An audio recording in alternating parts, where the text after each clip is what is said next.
ಮೂಡಲಕೆರೆನ ಸುದ್ದಿ ವಾಹಿನಿಗೆ ಸ್ವಾಗತ. ಇದು ನಿಮ್ಮ ವಿಶ್ವಾಸ ಸುದ್ದಿಯ ಪ್ರತೀಕ.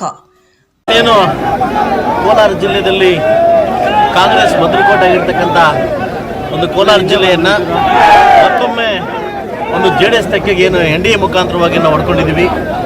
ಕನಿಷ್ಠ ಒಂದು 63,000 ಮತಗಳಿಂದ ಗೆದ್ದಿರ್ತಕ್ಕಂಥ ಮಲ್ಲೇಶ್ ಬಾಬು ಅವರಿಗೆ ಕಂಗ್ರ್ಯಾಚುಲೇಷನ್ಸ್ ಹೇಳ್ತೀನಿ. ಸೊ ಅದೇ ರೀತಿಯಾಗಿ ನಾನು ಪಕ್ಷಕ್ಕೆ ಮತ್ತು ಹಿರಿಯ ಒಂದು ಮಾತು ಕೊಟ್ಟಿದ್ದೆ. 8 ಕ್ಷೇತ್ರದಿಂದ ಹೈಯೆಸ್ಟ್ ಮತ ಕೊಟ್ಟರೆ ಮಾತ್ರ ನಿಮ್ಮ ಮನೆ ಭಾಗ ತುಳಿತೆ ಅಂತ ಹೇಳಿದ್ದೆ. ನನ್ನ ಮುಳಬಾಗಿಲು ಕ್ಷೇತ್ರದ ಜನತೆಗೆ 37,000 ಮತ ಅಂತರದಿಂದ ನನಗೆ ಉತ್ತೇಜಕ ಓಟ್ ಬರ್ತಾರೆ. ಫಸ್ಟ್ ಆಫ್ ಆಲ್ ಅವರೆಲ್ಲ ಕಂಗ್ರಾಟ್ಸ್ ಹೇಳ್ತೀನಿ.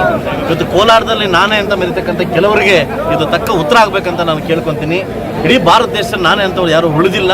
ರಾವಣನೇ ಉಳಿದಿದ್ದಾಗ ನೀವು ಯಾವ ಲೆಕ್ಕ ಅಂತ ಕೇಳ್ತೀನಿ. ನಾವು ಅಂದಾಗ ಮಾತ್ರ ಬದಲಿ ಸಾಧ್ಯ ಆಗುತ್ತೆ. ತುಂಬ ಕಷ್ಟಪಟ್ಟು ಹಗಲಿರುಳು ಕಷ್ಟಪಟ್ಟು ಕ್ಯಾಂಡಿಡೇಟ್ನ ಗೆಲ್ಸ್ಕೊಂಡ್ಬಂದಿದ್ವಿ. ಬಹುಶಃ ನಾನೇ ಗೆದ್ದಷ್ಟು ಖುಷಿ ಆಗ್ತಾ ಇದೆ. ಈ ಒಂದು ಕ್ರೆಡಿಟ್ ಏನು ಕುಮಾರಸ್ವಾಮಿ ಹೋಗಬೇಕು. ಯಾಕಂದರೆ ಆ ನಂಬಿಕೆ ಇಟ್ಟು ಸೀಟ್ ಕೊಟ್ಟು ನಮ್ಮ ಮೇಲೆ ಜವಾಬ್ದಾರಿ ಕೊಟ್ಟರು. ಬಹುಶಃ ನಾಮಿನೇಷನ್ ಆದಾಗಿಂದ ಎಲೆಕ್ಷನ್ ಮುಗಿದ ತನಕ ನಾನು ಮನೆಗೆ ಹೋಗದೆ ಕೆಲಸ ಮಾಡಿಕೊಟ್ಟಿದ್ದೀನಿ.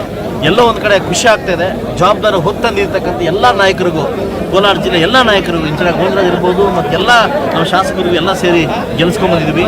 ಸೊ ಮುಂದಿನ ದಿವಸದಲ್ಲಿ 8 ಕ್ಷೇತ್ರವನ್ನು JDS ತೆಕ್ಕೆಗೆ ತರದ ನಮಗೆ ಧ್ಯೇಯ ಆಗ್ತದೆ.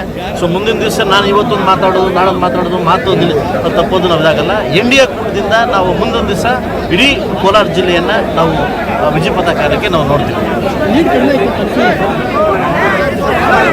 ಸೊ ನಮಗೆ ಒಂದು ಮಿರಾಕಲ್ ನ್ಯೂಸ್ ಅಂತಂದರೆ ಒಂದು ನೋವು ಅದು ಹೋಗಬೇಕು ಅಂತಂದರೆ ಇಡೀ ಕರ್ನಾಟಕ ರಾಜ್ಯವನ್ನು ಸುಭದ್ರವಾಗಿರ್ಬೇಕಾದ್ರೆ ಟ್ರೈ ಮಾಡಿ.